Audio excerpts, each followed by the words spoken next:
Hello बच्चों, welcome back to our class 9 social science series. अगर आपने लेक्चर 1 और लेक्चर 2 देख लिया है तो बहुत बढ़िया। अगर नहीं देखे तो उन्हें भी जरूर देखना, क्योंकि आज का लेक्चर उन्हीं कंसेप्ट्स को आगे लेकर चलता है। आज हम चैप्टर 1 अंडरस्टैंडिंग सोशल साइंस का तीसरा लेक्चर पढ़ने वाले हैं। इस लेक्चर में हम दो बहुत इंपॉर्टेंट डिसिप्लिन्स को समझेंगे, पॉलिटिकल साइंस और इकोनॉमिक्स। साथ ही हम एक इंटरेस्टिंग क्वेश्चन का आंसर भी जानेंगे, आखिर सोशल साइंस पढ़ना क्यों जरूरी है।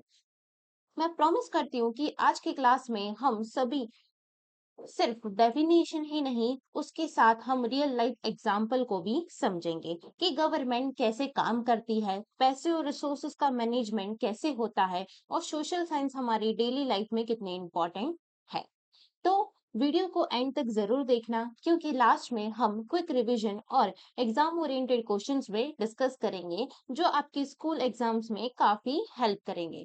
तो बिना किसी डिले के चलिए शुरू करते हैं आज का lecture 3। Political science is a study of a governance. Political science हमको किसके बारे में बताता है? गवर्नेंस की स्टडी के बारे में बताता है, जो हमको इन्फॉर्म करता है कि क्यों पावर का डिस्ट्रीब्यूशन होना जरूरी है, और वो पावर का डिस्ट्रीब्यूशन डिसीजन मेकिंग को किस तरह से अफेक्ट करता है, या डिसीजन किस तरह से लिए जाएंगे, पॉलिसी को किस तरह से इम्प्लीमेंट किया जाता है। ये सारे की सारी चीजों को समझने के लिए हमको पॉलिटिकल साइंस पढ़ना पड़ता है।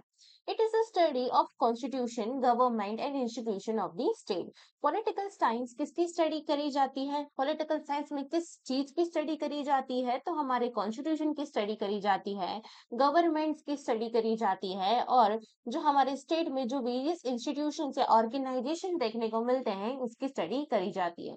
पॉलिटिकल साइंस हमको ये भी बताता है कि सोशल मूवमेंट्स किस तरह के होते हैं, नेशन बिल्डिंग किस तरह से होता है, और फॉरेन पॉलिसी हमारे यहाँ पे किस तरह से इफेक्ट करती है, and the ways power is exercise share and regulated in society and everyday life. इसके अलावा की जो पावर है, जो किस तरह से एक्सरसाइज करी जा रही है, किस तरह से परफॉर्म करी जा रही है, किस तरह से लोगों को पावर शेयर किया जा रहा है, और हमारी सोसाइटी किस तरह से रेगुलेट होती है, और वही यही सारी चीजें हमारी लाइफ में क्या क्या चीज को इफेक्ट करती हैं। In India's village, the Panchayati Raj system embodies grassroots democracy by giving citizen a voice in a local government planning. इसके साथ साथ ही जो हमारे इंडिया के अंदर जो थर्ड टीयर माना जाता है, यानी हमने सबने सुना है कि हमारा जो कंट्री है वो टोटल 3 लेवल्स में डिवाइडेड है। कौन कौन से? सबसे टॉप पे आता है हमारा सेंटर लेवल, मिडिल में आता है प्रोविंस या स्टेट लेवल, और लास्ट में आता है लोकल गवर्नमेंट। लोकल गवर्नमेंट का ही हमारा पार्ट होते हैं कौन? पंचायत एंड म्यूनिसिपालिटीज। तो पंचायती राज जो सिस्टम है वो क्या करता है? डेमोक्रेसी को ग्रास रूट लेवल तक परफॉर्म करवाने का काम करता है। This shows that political power exist not only with in formal institution but also in a social relationship, custom, ideas of legitimacy. ये हमको क्या बताता है? ये हमको सिर्फ और सिर्फ फॉर्मल इंस्टीट्यूशन के बारे में ही नहीं बताता कि पंचायती राज सिर्फ एक फॉर्मल इंस्टीट्यूशन नहीं है, या तो फिर पॉलिटिकल पावर सिर्फ और सिर्फ फॉर्मल इंस्टीट्यूशन को ही रेगुलेट करने के लिए नहीं बनी है। ये हमारी सोशल रिलेशनशिप को भी बताता है, हमारे कस्टम्स को भी फोकस करता है, और हमारे आइडियाज को भी फोकस करने का काम करता है। Study politics they are for is to examine society itself. अगर हमको पॉलिटिक्स की स्टडी करनी है तो हमको हमारी सोसाइटी को एग्जामाइन करना पड़ेगा, उसके हायरार्कीज को एग्जामाइन करना पड़ेगा, हमारे स्ट्रगल्स को एग्जामाइन करना पड़ेगा, और हमको ज्यादा से ज्यादा अकाउंटेबल गवर्नेंस के ऊपर फोकस करना रहेगा। तभी हम एक अच्छी पॉलिटिकल पावर या पॉलिटिकल चीजों को या डेमोक्रेसी को परफॉर्म कर पाएंगे हमारी कंट्री के अंदर। The study of politics in India began very early alongside reflections and how society should be organised and govern. Political science की हम स्टडी करके हम क्या समझ सकते हैं कि इंडिया जो है वो पहले से ही क्या, इंडिया के अंदर पहले से ही नहीं, पास्ट के टाइम से ही हमको कुछ ऑर्गेनाइज्ड और गवर्न इंस्टीट्यूशन देखने को मिले थे। Politics was not treated as a separate discipline but also closely linked to the ideas of dharma, artha and राजधर्म। हमारा जो पॉलिटिकल साइंस है वो एक सेपरेट डिसिप्लिन कंसिडर नहीं करते हम उसको, उसको एक सेपरेट की तरह कंसिडर नहीं किया जाता है। लेकिन ये हमारी वही चीज़ों से रिलेटेड है, दैट इज़ मोरल ड्यूटी क्या होनी चाहिए, हमारा धर्म क्या होना चाहिए, अर्थ क्या होना चाहिए, यानी हमारा इकोनॉमी कैसा होना चाहिए और राजधर्म, रूलर की क्या-क्या ड्यूटीज़ होनी चाहिए, ये सारी की सारी चीज़ें हम पॉलिटिकल साइंस में ही पढ़ते हैं।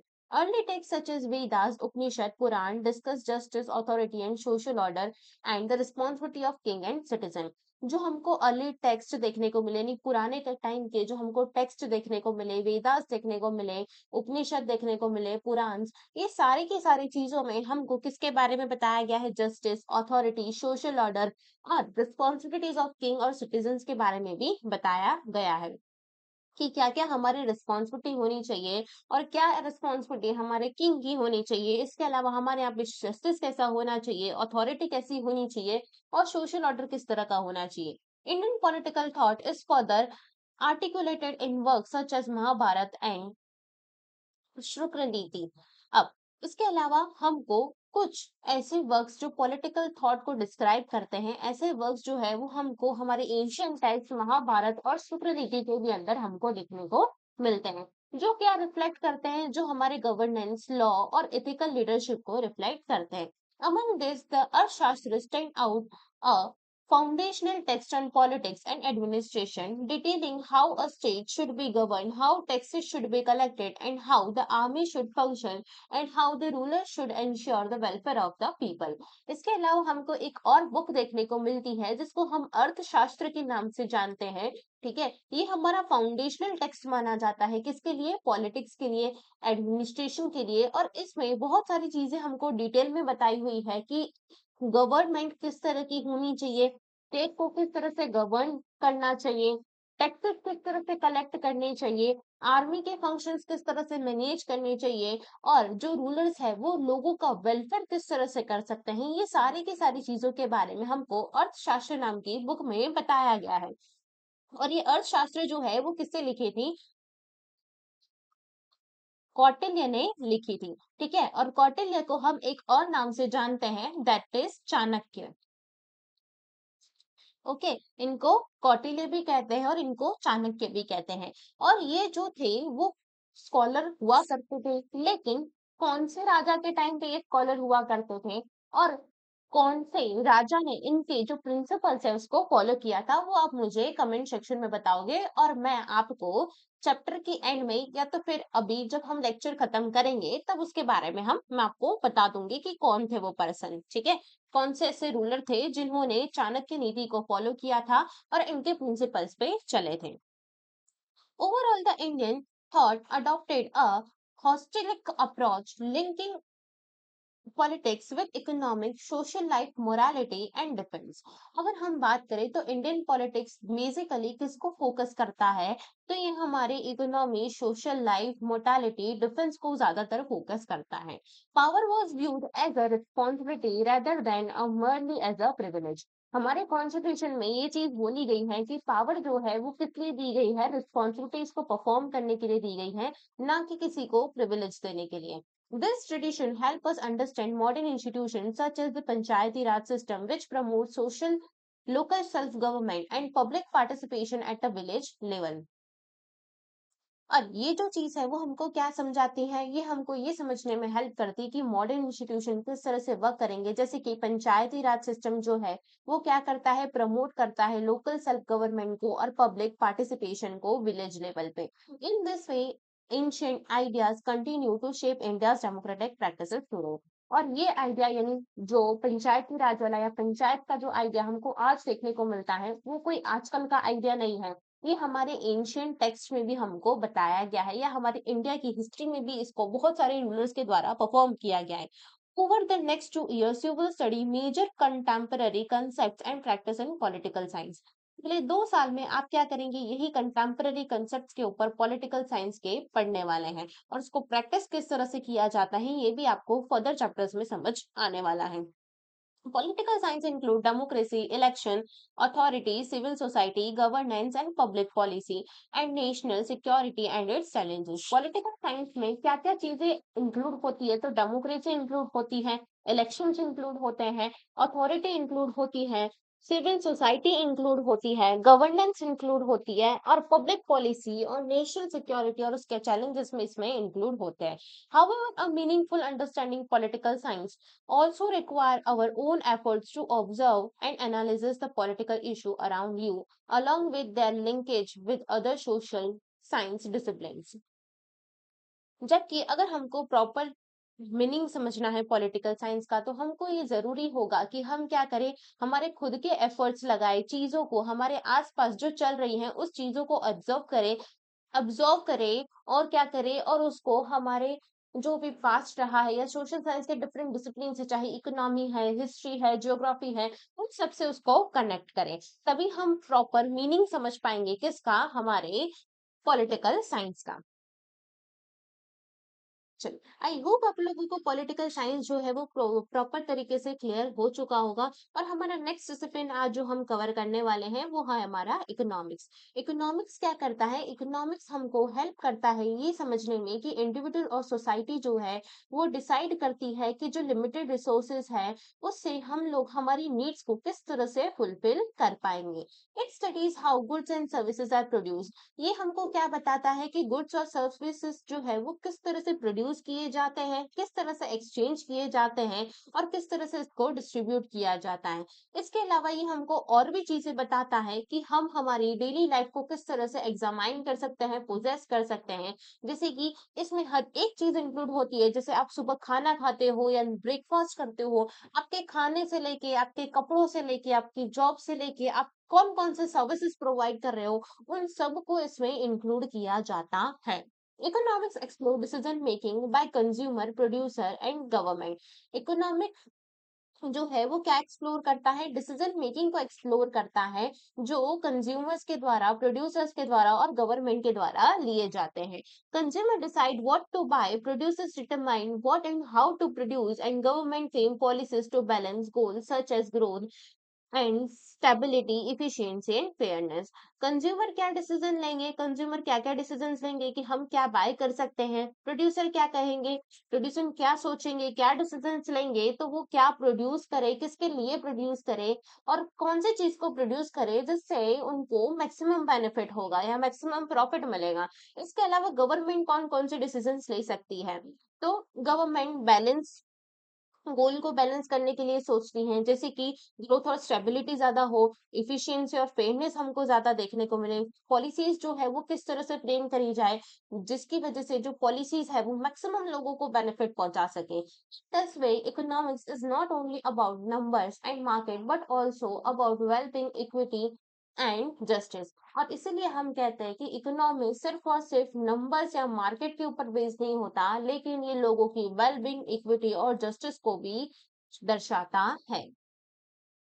India has a rich, dynamic and economic history. India की जो इकोनॉमी है वो बहुत ही ज्यादा डायनामिक और रिच देखने को मिल रही है। For centuries it was one of the world leading economics and an important centre for trade, industry and maritime activity.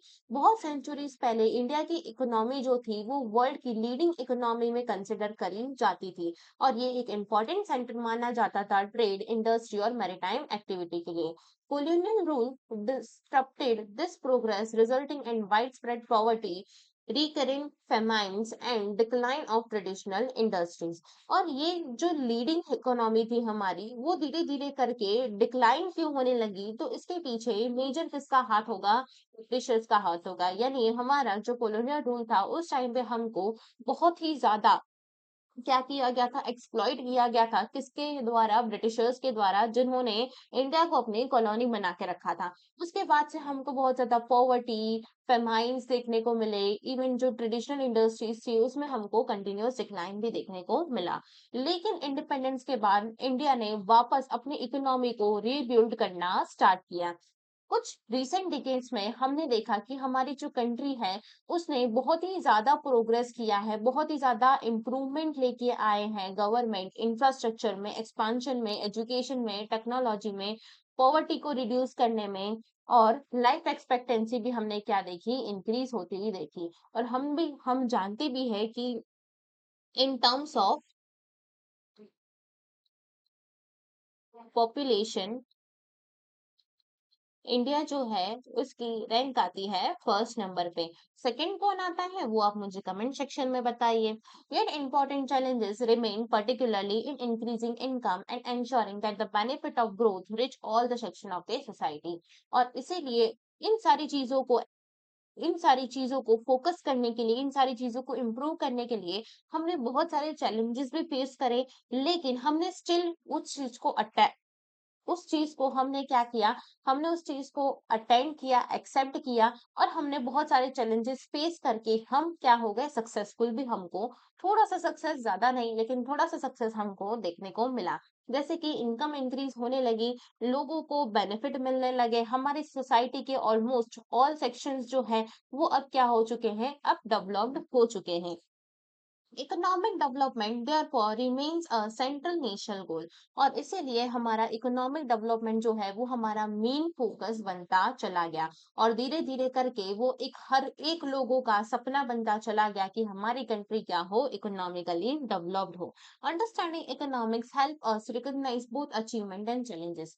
अगर हम इकोनॉमिक्स को समझेंगे तो ये हमको दोनों ही चीज बताता है कि हमने क्या अचीव किया है और क्या क्या चैलेंजेस हमको देखने को मिले। इसके अलावा ये एनकरेज भी करता है कि हम रिसोर्सेस को और ज्यादा वाइजली और फेयरली किस तरह से इस्तेमाल कर सकते हैं, किस तरह से सस्टेनेबल ग्रोथ कर सकते हैं, और हमारी प्रेजेंट नीड को सेटिस्फाई कर सकते हैं without harming the ability of future generation and their need. यानी हम हमारी प्रेजेंट नीड को भी किस तरह से सेटिस्फाई कर सकते हैं, और इवन हमारी फ्यूचर जनरेशन के लिए भी उसको सेव करके रख सकते हैं। Over the next 2 years you will study the foundation of Indian economy. और हमको ये 2 साल यानी आपके 9th और 10th स्टैंडर्ड में यही चीजों के बारे में पढ़ना है कि इंडियन इकोनॉमी का फाउंडेशन क्या है, मार्केट प्राइसेस क्या है, फाइनेंशियल मैनेजमेंट क्या होता है, एंटरप्रेन्योरशिप क्या होती है, इकोनॉमिक ग्रोथ किस तरह से हुआ, ग्रॉस डोमेस्टिक प्रोडक्ट क्या होता है, इंटरनेशनल ट्रेड किस तरह से इफेक्ट करती है हमारे इकोनॉमिक डेवलपमेंट को, यूनियन बजट किस तरह का आता है। ये सारे के सारे जो टॉपिक्स है वो हम क्या करने वाले हैं, ये समझने वाले हैं फर्दर चैप्टर्स के अंदर, जिसमें हम देखेंगे कि ये सारे जो टॉपिक्स है वो किस तरह से रिफ्लेक्ट करते हैं हमारे इकोनॉमिक डिसीजंस को, चाहे वो कोई भी इंडिविजुअल है, चाहे कम्युनिटी है, चाहे हमारे नेशन के लिए हम कोई भी डिसीजन ले रहे हैं, तो ये सबके लिए किस तरह से इम्पोर्टेंट हो जाता है। चलिए, तो आप लोगों को समझ में आ चुका होगा। चलो अब मैं आपको क्वेश्चंस बता देती हूँ, जिसमें मैंने आपको थोड़ा बहुत बता दिया है कि इसमें से क्वेश्चन किस तरह से बनते हैं। ठीक है, अब वो देख लेते हैं। क्लियर। चलो, तो सबसे पहला आपका सीधा सा एक्सप्लेन करने का बनता है कि explain the discipline of political science. ये क्वेश्चन आपका डायरेक्टली बन सकता है, और इसी तरह से आपका क्वेश्चन और एक क्वेश्चन बन सकता है कि आपको एक्सप्लेन करना पड़ेगा कि जो इकोनॉमिक्स जो एक डिसिप्लिन माना जाता है किसका, सोशल साइंस का, तो वो किस तरह से हमको देखने को मिलता है, या इकोनॉमिक्स क्या होता है, ये सारी चीजें बन सकती है। ठीक है, इसके अलावा मैंने आपको स्टार्टिंग में यहाँ पे एक क्वेश्चन पूछा था।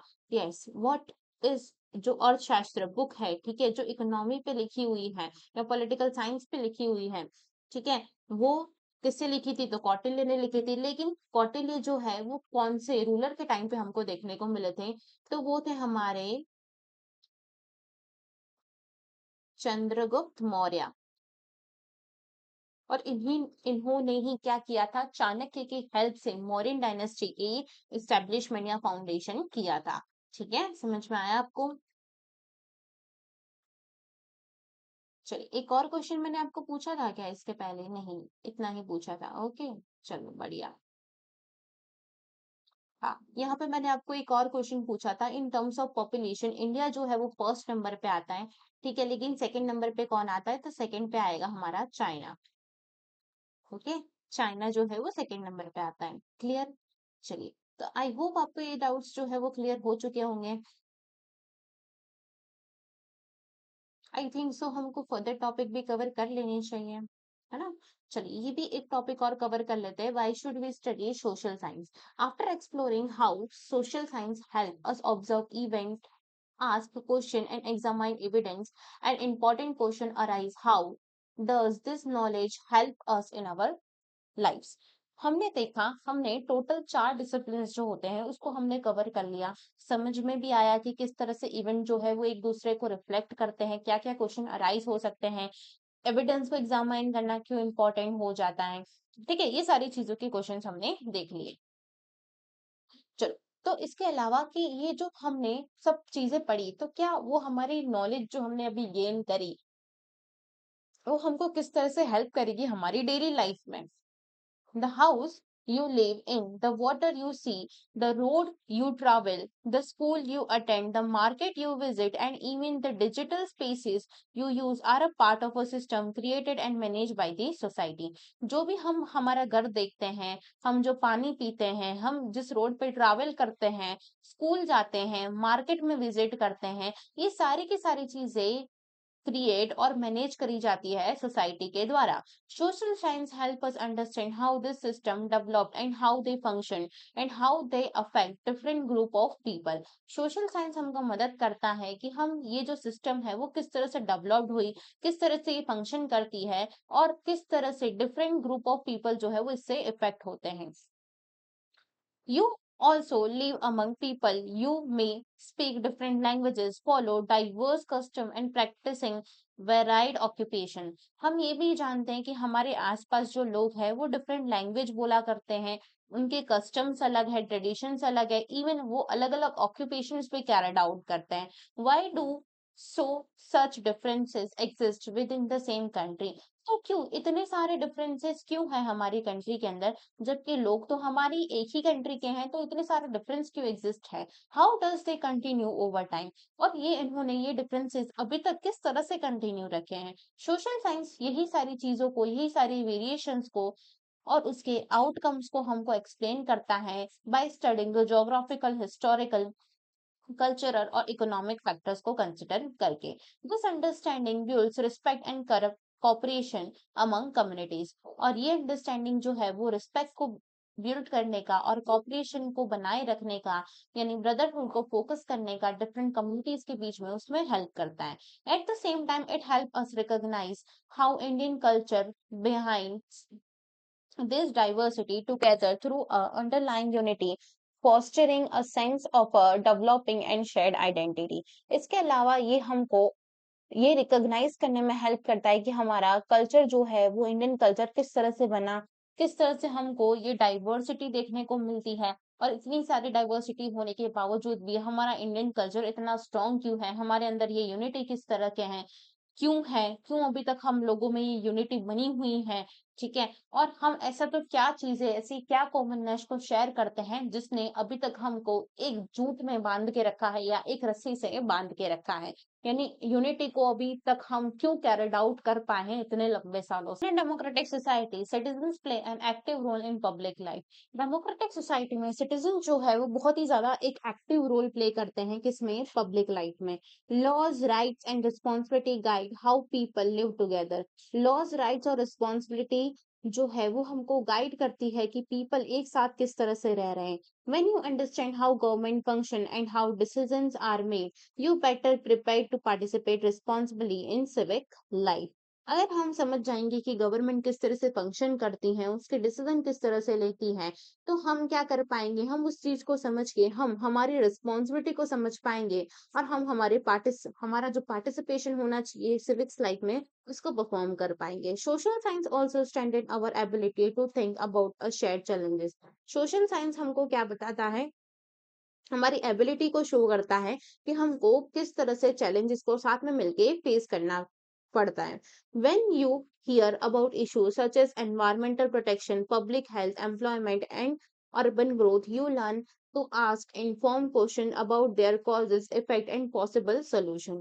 अगर हम ये सारे जो प्रॉब्लम्स है, जैसे कि एनवायरमेंटल प्रोटेक्शन के रिलेटेड जो प्रॉब्लम, पब्लिक हेल्थ को फोकस करने के रिलेटेड प्रॉब्लम, एम्प्लॉयमेंट और अर्बन ग्रोथ की प्रॉब्लम। तो ये सारी जब चीज़ों को हम इश्यूज़ को सुनते हैं, ये सारी प्रॉब्लम्स को सुनते हैं, तो हम क्या कर पाते हैं, हम इन्फॉर्म कर पाते हैं आस-पास के लोगों को कि इसके कॉज़ेज़ क्या हो सकते हैं, इफ़ेक्ट्स क्या हो सकते हैं और उसके पॉसिबल सॉल्यूशंस क्या हो सकते हैं। और ये कोई एक पर्सन रिमूव नहीं कर सकता। इसमें क्या चाहिए, हमको ग्रुप ऑफ पर्सन्स का इन्वॉल्वमेंट होना ज़रूरी है। This habit or a careful questioning and reasoning is essential for addressing problems that affect the society as a whole। और ये जो हैबिट है हमारी क्वेश्चन करने की, रीजनिंग की, वो एसेंशियल मानी जाती है ताकि हम हमारी प्रॉब्लम को एड्रेस कर पाए। और यही जब हम प्रॉब्लम को एड्रेस करेंगे तब गवर्नमेंट हमारी बात जो है वो सुन पाएगी या समझ पाएगी कि हमको क्या-क्या चीजें प्रॉब्लम है। जैसे फॉर एग्जांपल अगर मान लो कि अभी मैं पढ़ा रही हूँ, है ना?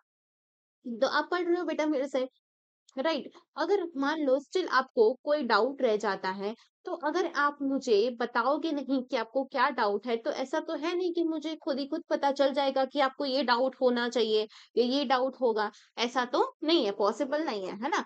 तो अगर आपको स्टिल कोई डाउट रह जाता है, तो यू कैन आस्क मी। आपको मुझे पूछना पड़ेगा, राइट? तभी मैं आपको उसका सॉल्यूशन बता पाऊंगी या समझा पाऊंगी, राइट? वैसे ही गवर्नमेंट भी हमारी इसी तरह से वर्क करती है। अगर सिटीजन्स को कोई प्रॉब्लम है, ठीक है? तो सिटीजन्स को उसके लिए बोलना पड़ेगा, यानी गवर्नमेंट के लिए वो प्रॉब्लम को सिटीजन को एड्रेस करना पड़ेगा।